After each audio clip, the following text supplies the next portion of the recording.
Hello, welcome to section B of Meet Darth Ear. So let's get back to work. First of all, let's explain what the 7/4 is. So actually you see a few odd time signatures here, so it's good to know what they are. So a 7/4 basically means that there are 7 quarter notes in a bar. So 7, the number 7 here means that there will be 7 beats. And a 4 below means that each beat will be a quarter note. So it's actually not that difficult to get through this section. All you really have to do is to keep a very solid quarter note going. So 1, 2, 3, 4, 1, 2, 3, 4.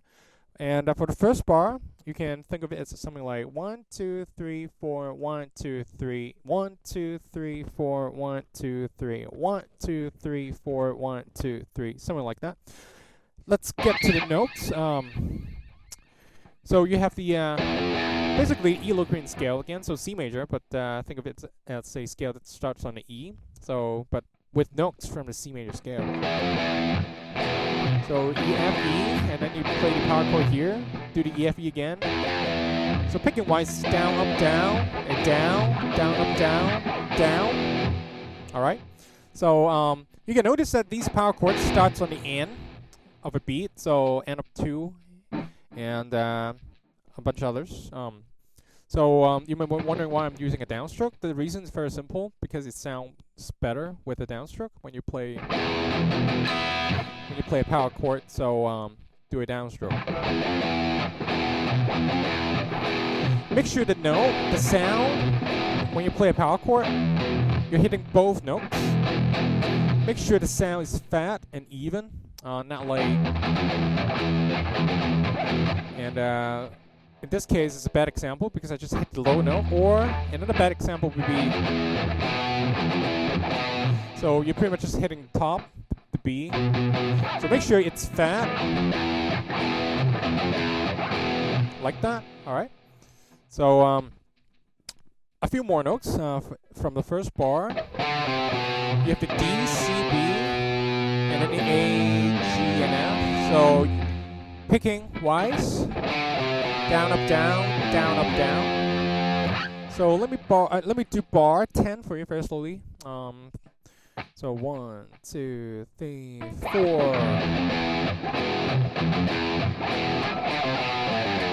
So make sure the 16 notes are tight. They're not like rushed, and they should. Well, let the 16 notes be 16 notes, so do not do something like, that would be too, they're totally out of time. So let me do that just one more time. 3 E and 4 E and.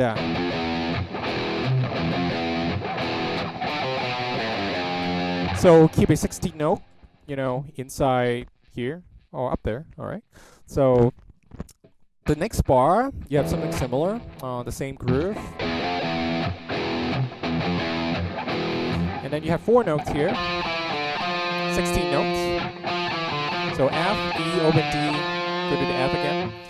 So let me do bar, the second bar of section B for you, alright? So it's a 6/4, but actually you just really need to keep a straight quarter note going. So 1, 2, 3, 4, 1, 2, 3, 4, something like that. Alright, so let me count in for you. 3 E and 4 E and 16, something like that. So let me stick the first 2 bars for you. 3 E and 4 E and.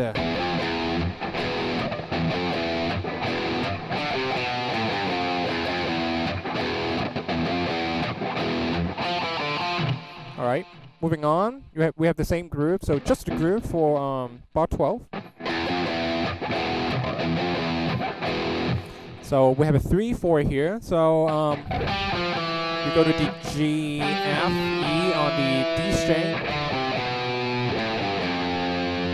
All right.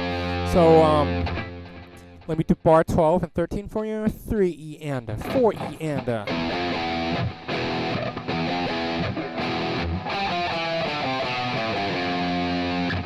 All right, just one more bar. Well, actually 3 more bars. So bar 14 again, the groove. All right. So I want to stop here a little bit and talk about when you do stuff like that.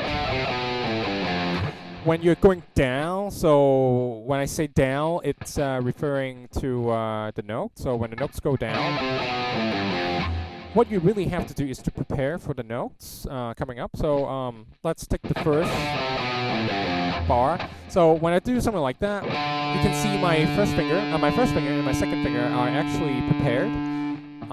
What is unprepared? You are not prepared if you only fret the note when you need to play it, so like that. So it's a very bad idea to let your fingers go unprepared. One good way is to prepare them. So when you hit the D here with the pinky, that instance, try to prepare the rest of the line so that you just need to lift your pinky and then the note should be right there. Something like that. And then when you change string, do the same. So I played A, and then at that instance, I prepare. Alright? So let me do that for you. Prepare. You play the note, and then you prepare. Something like that. Alright, so very slowly. Something like that. It's never like that looks clumsy. So you apply the same principle to basically everything that you play. All right, so that's a little side note. Especially in actually the fourth bar of section B. Sorry, one more time. Like that. All right, so it's very important to prepare your fingers. So let's move on to the last two bars of section B.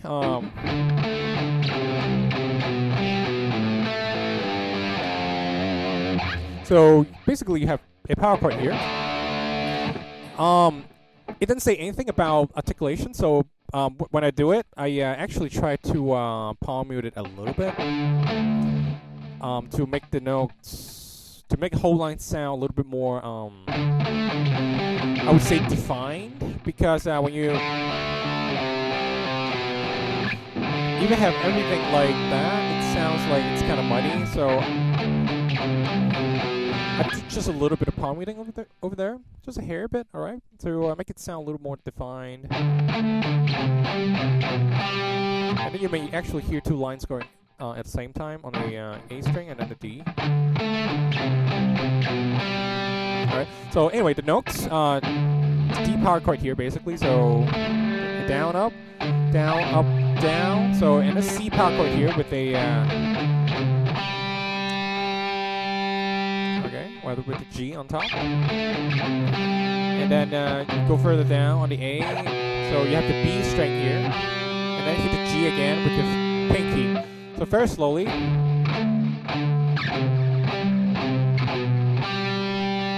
Okay, let's just do that much first. What you have to pay attention here is to actually, again, prepare. So you can definitely see these shapes here.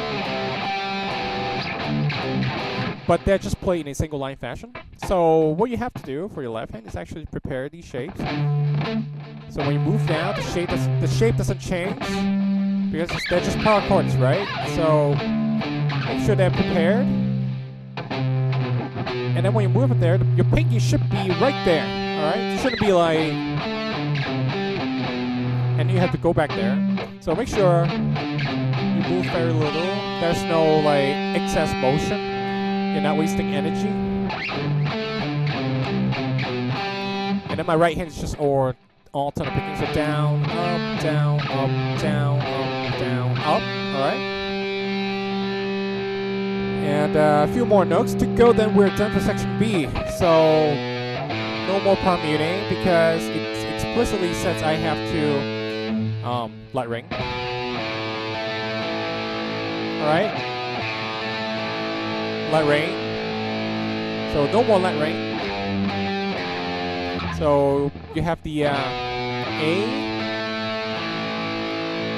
the power chord here, A power chord, and then the G, and then the G with your pinky. So second to fourth finger. Go to the F. So one more time. Something like that. All right. Alright, that's section B. So let me do the whole thing for you. So 1, 2, 3, 4.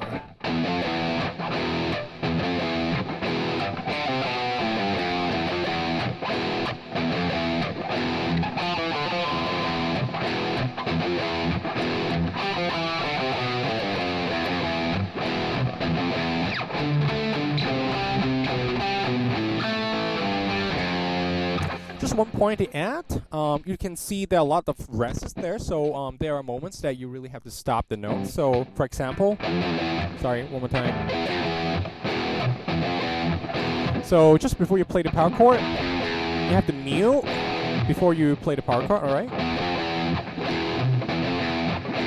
Something like that. So, make sure you do that for whenever you see a rest in the music. So, that's it. For section B, Meet Darth Ear, get everything under your fingers. I will see you in the next section when you're ready, alright?